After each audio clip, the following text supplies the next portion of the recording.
Hello, welcome to HLA Live. HLA Live is our regular broadcast on the HLA YouTube channel as well as all the other social media channels. Each week we talk to interesting people from across the HLA community. Good evening, everyone. I am really excited to be chairing tonight's meeting. Hi, I'm Rosie Spooner and I'm hosting HLA Live this Wednesday. And I'm an HLA scholar and I'm also going to be your host this evening. To share with us their ideas and their innovations and hopefully bring them to a global audience. Quite quick, we have ideas, let's do this, let's do that. So many of the topics come from our community, with scholars and faculty expressing an interest in many of the discussions that we're about to have. Hello everyone and welcome to the HLA Live session on widening participation in the postgraduate realm. Homelessness and health. Addiction and the new normal. HLA programs are built on 6 pillars. The leader is an innovator and entrepreneur. The leader is a communicator. The leader is a manager. The leader as a negotiator. The leader as a follower. And the leader as a philosopher. If you are interested in becoming a HLA scholar, why not get in contact? Many of the episodes in HLA Live will cover one or more of these important pillars. The HLA team consists of Pedra, Eamon, Tim, Riddy, Alistair, Adil and Trisha, and a range of other HLA scholars and faculty. So thanks for inviting me to present. The title of my talk is Visualizing Medicine. So just a bit about myself. My name is Armando Hasudungan Feigl, and I'm the creator of Armando Hasudungan. I create hand-written or drawn video tutorials and illustrations on a range of subjects, from the basics of anatomy and physiology to the more complicated immunology and biochemistry. Here's an example of one of my drawings on pain, I guess the perception of pain, the physiology of pain. And this was based on a video. So this is a final image of a hand-drawn video. And these videos I upload onto a YouTube channel. So this is my YouTube channel called Armando Hasudungan. So I just thought I'd share with you my creative journey and how I got to where I am right now and what am I doing right now. So this is a map of Australia. And if no one knows much about Australia, I guess Sydney is pretty popular here on the bottom right, but I live in an area next to Gold Coast, sort of 2 hours from Gold Coast, in the middle of nowhere, sort of called Toowoomba. I went to high school in Toowoomba. This is the high school I went to. Very green, very nice.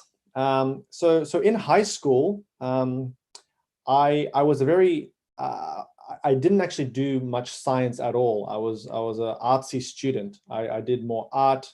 I did languages, and I did some music, but I didn't do any physics, chemistry, or biology for my final years. So this is one of my drawings that I did during high school. This is called, I forgot when I did this, but this is called the 3 skulls. And the premise of this is there are 3 skulls hidden in the image. I'm just highlighting it there. And then, I mean, these are some other sketches and whatnot.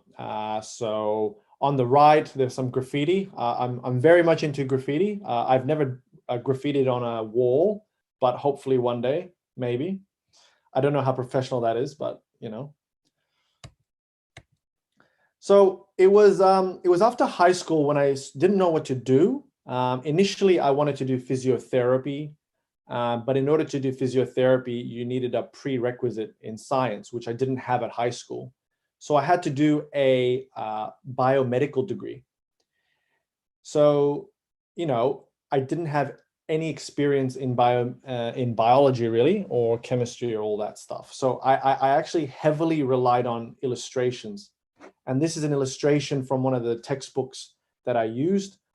Here you can see a diagram of the spleen in a cross-section of the gastrointestinal system. And here is another example of an illustration from a textbook that I was using at biomedical science. This is, as you can see, a a stem cell differentiating into different types of cells in our body, immune cells, red blood cells, and whatnot.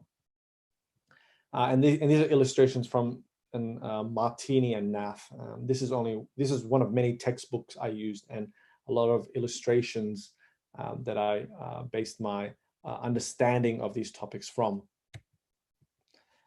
So progressing through my biomedical degree, I came across some beautiful drawings.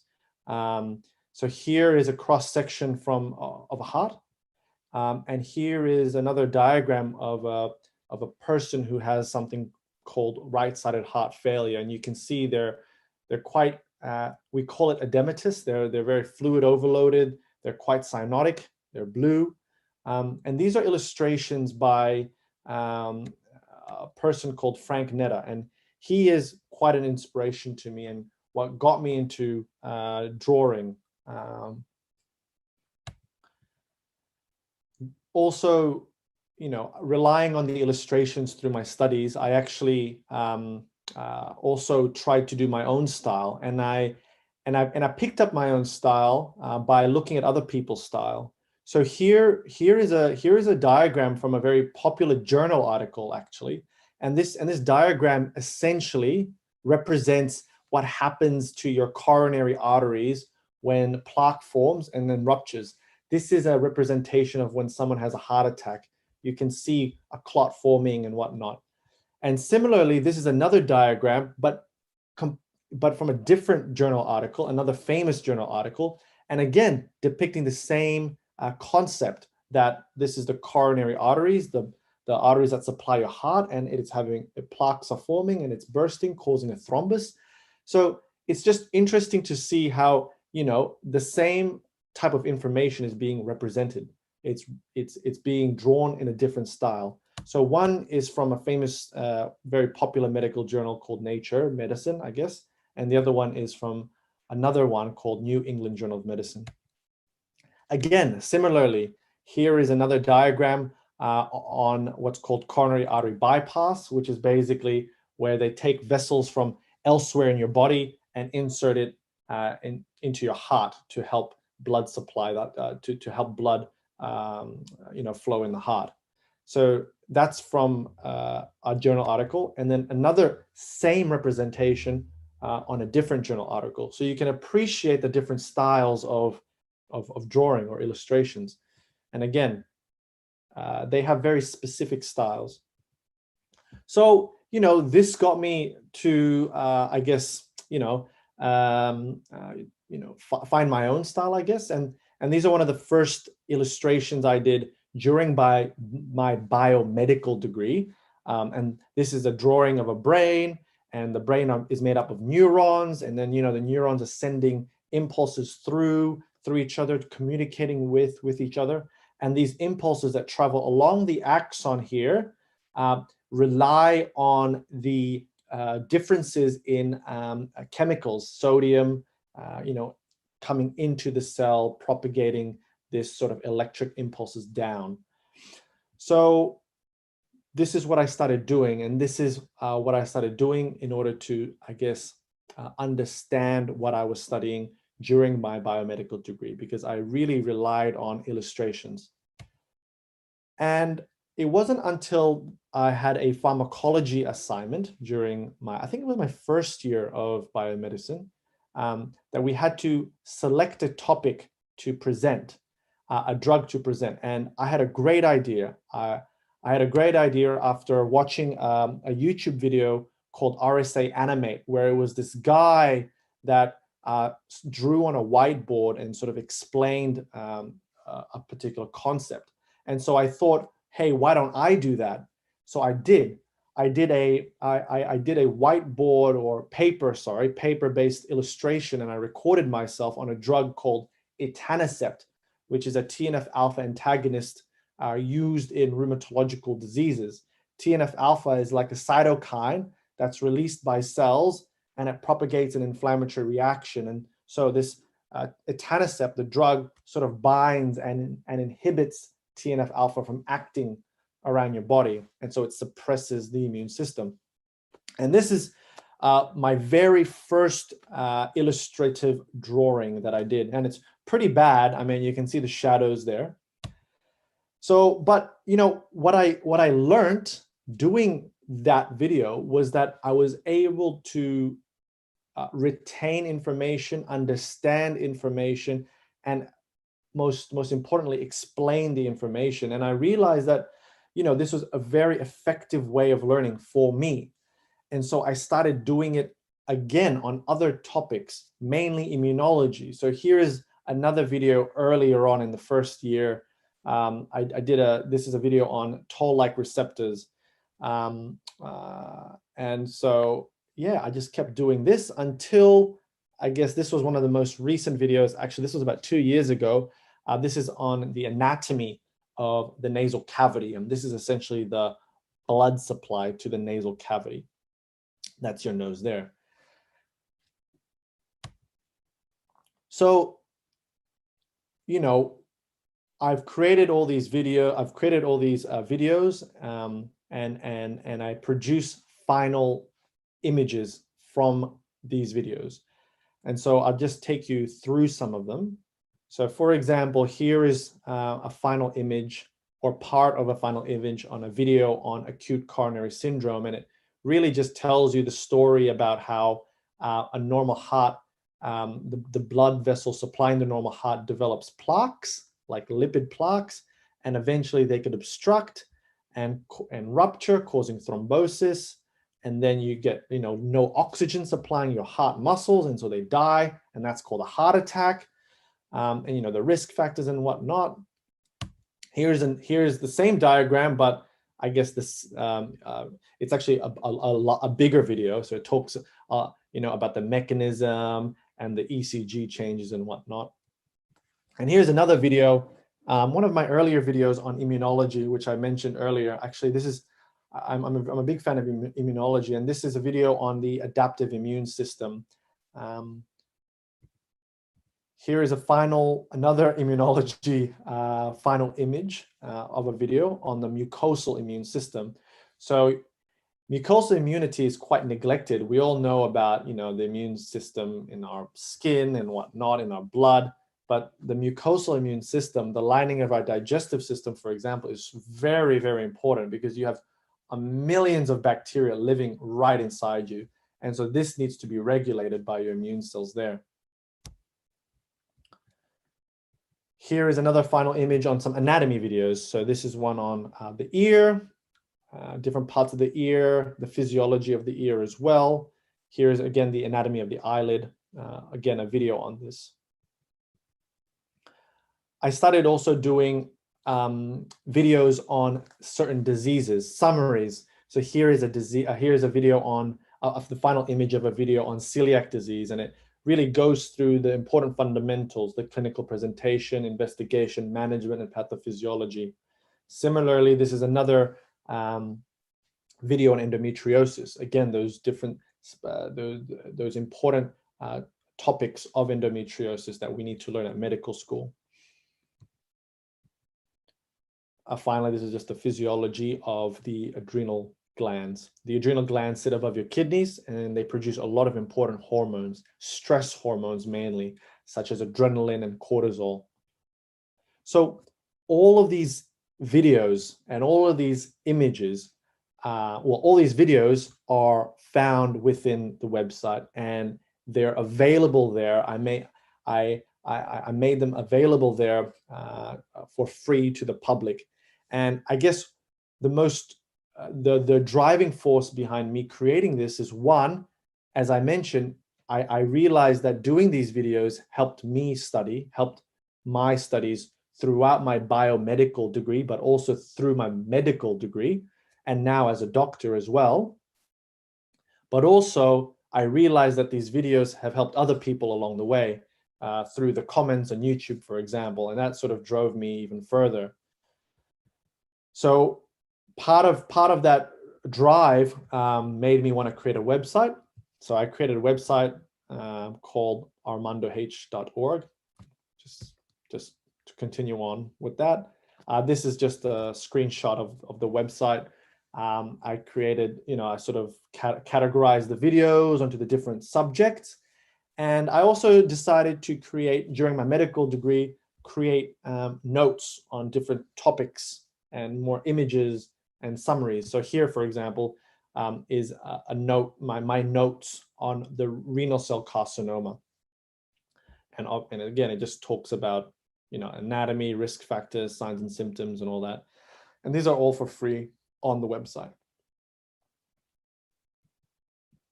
So that was just a summary of my journey and I guess where how I progressed and why I created these videos and where they're found. I just wanted to mention now, I guess, touch on medical education and my thoughts on it, because this is what the seminar's focusing on. I guess goals in medical school, there are a lot of goals, obtaining clinical knowledge as a doctor, theoretical knowledge, also very important, passing exams, and also very important is balancing this with social life, as well as, research, as research has an important role in getting into programs or training programs and whatnot. But there's a lot of struggles in medical school as well. I mean, I found that there was too many topics to cover. There's a lot of cramming last minute. You actually miss out on key points and take-home messages. And to this day, finding the right study method that works for you. Another struggle I thought was that there are actually there's so many resources available now to medical students at hand. I remembered when I was a medical student, it was, the apps and all these new websites, medical websites, and also YouTube channels, they started, accumulating. Then there's now a lot of channels, there's now a lot of apps, there's a lot of medical websites available, which is a good thing, but also it's difficult because, which one is the best or which one works for you. I find this a bit of a struggle myself. A quote from, I forgot who said, but someone said, "A wealth of information creates a poverty of attention." So I guess my suggestion and my philosophy is self-learning, figure out what works for you. And that's also very difficult. But also, secondly, once you do that, have a group learning session, share your knowledge with each other, solidify what you've learned, and this will help get you by and help make you retain that information you learn. I just thought I'd share with you some research or some things I've learned about effective studying methods, also relating or not to illustration. So this is my Instagram page.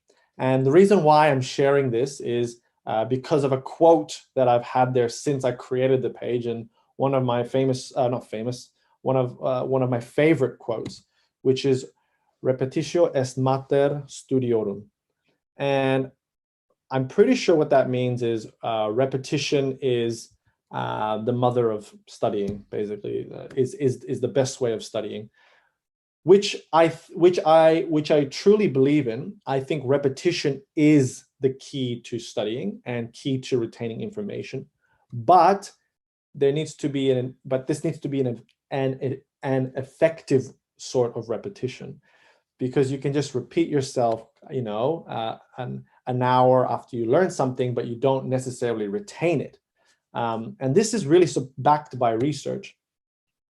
So this was a graph I got from one of these articles I read that summarized some of these effective ways to study, these different learning strategies on your left-hand side, and the effectiveness of long-term learning. In summary, they found that the best way to have effective long-term memory, the best learning strategy, is something called retrieval practice and distributed practice. So what does that mean? Firstly, they did this survey to university students many years ago, and they looked at how do people study usually. And to no one's surprise, the strategy that people used was rereading things, just rereading things. And interestingly, studies actually show that just rereading things can help with maybe just short-term memory, but it really is quite not a very effective way for long-term memory, because reading things gives you that sense that, oh yeah, you understand the topic, but actually you won't necessarily remember it. So it's that false sense of confidence, I guess. So what is retrieval learning? This is one of the most effective ways for long-term memory. So retrieval learning is essentially when you try to recall an event. So you are practicing retrieval. You are by remembering or recalling what you have learned without looking at it, you will enhance long-term meaningful learning. So they did a study actually, and this is just a quick graph showing that they looked at two groups of people, one that used retrieval practice and one that used concept maps. So retrieval practice is again when they looked at something, when they tried to learn something, and then later they tried to recall it themselves by writing it down. And then the concept map people were people that just looked at something and try to draw a map while learning. And they tested these individuals with short answer questions, and they found that people that were practicing by trying to recall what they've learned did a lot better. Weirdly enough, they did a similar thing looking at those two groups of people and looked at the people who did retrieval practice using concept maps. So what they did was they got individuals to try to learn something, and then they tried to get them to recall what they learned by drawing a concept map, versus people that just did a concept map while they were learning. And the people, again, that did retrieval practice, just tried to recall what they learned, did a lot better in the test. So ways to do retrieval learning strategies is essentially how to go about it is, you can create mind maps, you can create illustrations through recall, something that you have already studied and you want to solidify. Or you can do retrieval learning by doing group studying. So, you learn a particular topic, and then you go with your friends, and then you teach your peers. You try to remember what you learned, and you sort of just talk about it.